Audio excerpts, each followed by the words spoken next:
Example sum 1.3 மா. Find the rank of the matrix. அப்போ first என்ன பண்ண போகிறோம், இந்த மேட்ரிக்ஸின் நேம் வச்சுக்கோமா. அப்போ ஏ அப்படின்னு வச்சுக்கிறேன். A is the name of the matrix. So A matrix பார்த்தீங்கன்னா 0 -1 5 2 4 -6 1 1 5. ஓகே தானேம்மா. இப்போ இதோட ஆர்டர் நீங்கள் பார்த்தீங்கன்னா 3 ரோ இருக்குது, 3 காலம் இருக்கிறதுனால 3x3ன்னு சொல்லிடலாமா. அப்போ இதில் எது மினிமம் நம்பரு? 3.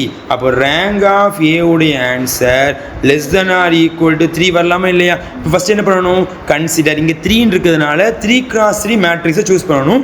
அதுக்கு டிட்டர்மின் போட போகிறேன். அப்போ இந்த இடத்துல என்ன பண்ண போகிறோம், இந்த வேர்டிங்ஸ் எழுதிக்கலாம். ஸோ கன்சிடர்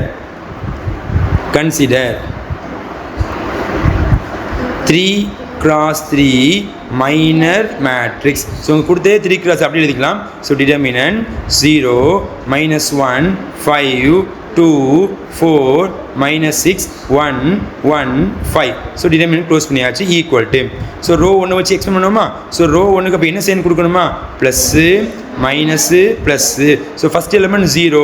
அப்போ 0 இன்டி எனி வேல்யூ ஆன்சர் 0. என்ன பண்ண, அந்த உள்ள வேல்யூ எழுதலை.